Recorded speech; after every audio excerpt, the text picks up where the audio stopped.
Hey guys, before this video starts, I would just like to thank you for all the support in my time of absence. I know it's been a while since I've uploaded over a month, and I'm hoping I can correct that soon. I actually have been planning to make an update video where I just talk to you guys about the current state of this channel and the future of it. So if you guys want to stay tuned for that, it'll probably be coming out in the next couple of days. I hope to have some sort of upload schedule formulated and stuff like that. So, however, I don't want to waste any more of your time. Let's get right into the video. Hey guys, it's Daniel from Valve Tec, and Happy New Year, of course. I hope you guys all had a Merry Christmas. Hope you guys had a good New Year. Welcome to the new decade. And, of course, after a questionable break, I'll be real with you, I'm back with some new content to deliver to you guys. Now, with the turn of the new decade, I thought it would be important as, like, the first video of the decade on my channel to open up a bit of a discussion about the current and future state of Team Fortress 2 and just kind of what we can expect from Valve. More specifically on the Team Fortress side, I think it'll be a rather interesting year for Team Fortress, whether or not that is considered a good or bad thing by most fans. Now, in my last video, I did argue that Team Fortress 2 is not dying by any means, and I still hold by that principle. Sure, it may be bleeding, but it isn't by no means very quickly. Now, I think for the game to sustain in the next decade, I think obviously the game needs updates, but I want to talk more importantly on terms of the community, because they are going to be easily the most important people for the survivability of this game in both 2020 and just moving forward in general. In my opinion, relying on Valve to come out with updates for the game to keep the game alive is slowly becoming an old and outdated, no pun intended, mindset, and I feel moving forward, we as the community need to start to take even more accountability for this game than we already are. And trust me, we have already demonstrated that we can produce content for this game. Hell, we have been doing it since the workshop for the game opened up all those years ago. And the last 4 to 5 years of content that has been produced, even with the assistance of the TF team that has come out for Team Fortress, has had it in some form or fashion become a part of those set updates. And ironically, most of the content that has arisen since post-Jungle Inferno has been from the works of the community who haven't even laid a foot in Valve's offices before, and I think that just makes a statement for how passionate and dedicated the community is to keeping this game alive. However, as we move forward and further away from Jungle Inferno, or whatever major content update even going forward, I feel it's important as a community that we keep the passionate environment alive and support the community figures who make the content come to life.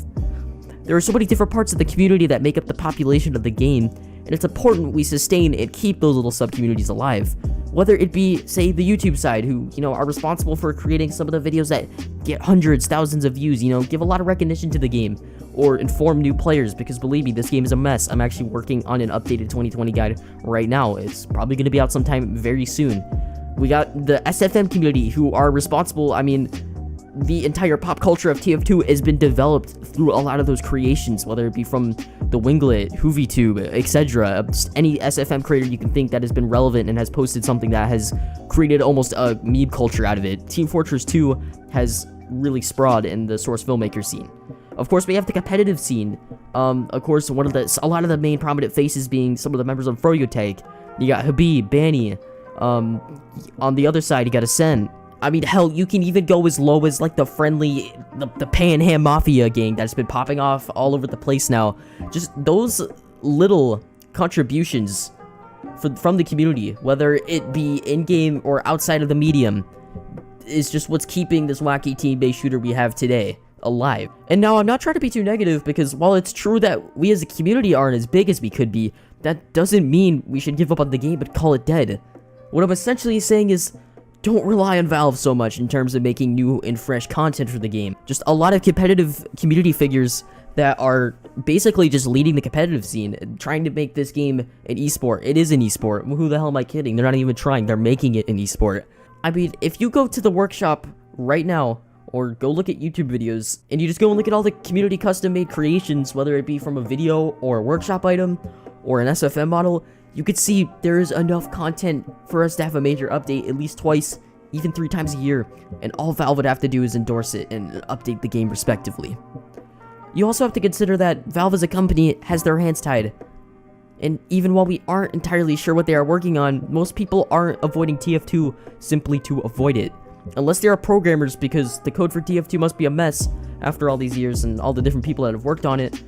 I guarantee you, they got bigger fish to fry. You gotta consider they're working on VR. They're making a flagship VR title. They're making a new Half-Life game, something that fans of that series have been waiting for over a decade. You know, there's basically all hands on deck with that project right now. You got to consider, and there's probably a bunch of underground stuff Valve is working on the daily that we don't even know about, nobody knows about.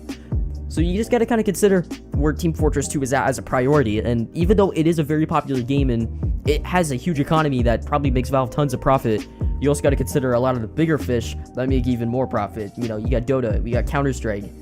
And that's by no means to the belittle Team Fortress 2, because obviously even I agree that it's one of the most important things Valve owns in terms of their IPs. I definitely would consider it to be, if not probably the best team-based class shooter, whatever you want to call it, just created in general. And the fact that it's lived this long, you know, this game came out when the first iPhone came out, is a testament to how timeless it really is. Insert the lazy purple video here, the thumbnail. Yeah, thank you. And then, so basically, Team Fortress 2 in 2020, all right, getting back on topic, like in all years before, it could be huge. And the potential for the game to prosper, as, like I said, and every year beforehand, is always at an all-time high. And honestly, the potential to get an update for anything could be in the realm of possibility at all times.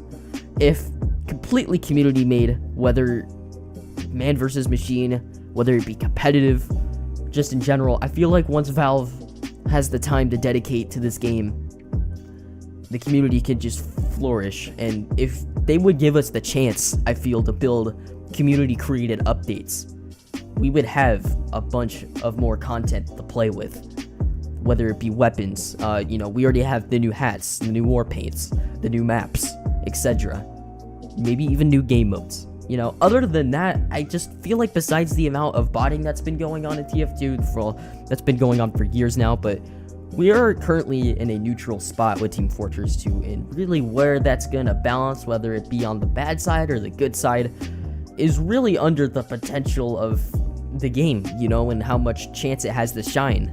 It really doesn't require a lot of attention, you know. Like I said, we pretty much have all these different, you know, we've proved it in the past with like the invasion update, and I mean, we helped with a ton in Jungle Inferno, and you know what I mean. So there's a lot of mediums where we've gotten the chance to express ourselves, and that we've proved that an update made by the community is possible. And honestly, if they just kind of, I don't know, allowed us to maybe the frontline update, which I mean at this point is sort of just meshed up because now there's cosmetics from that update in here, but never mind all that. I mean, you know, I feel like if someone would just give it a little bit of attention, TF team came full circle, we could probably have a new update. But hey, you never know. As I previously mentioned, they could just be secretly or silently working on something new. Maybe a new content-packed update, maybe the heavy update as we've all been waiting for God knows how many years now. Something of that nature. So we'll just have to keep doing what Valve fans do best, though, and just wait for the announcement or sign of communication to arrive. Other than that, though, guys, if you did happen to do a rather shorter video, it might be a bit long, I'm not sure, please consider leaving a like and subscribing to the channel. I just kind of wanted to give a little rant and kind of just give you a bit of headspace of where I'm currently at.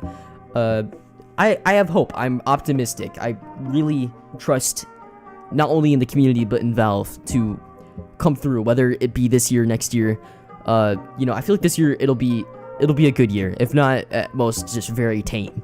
Like kind of the previous years, 2019, you know, it'll probably be hopefully the same as 2019. But yeah, I make new content very frequently, and I hope to get to a more consistent upload schedule in the future. Other than that, guys, I would like to thank you all for watching. Thank you guys so much for all the support. We are almost at 400 subs. It's honestly ridiculous.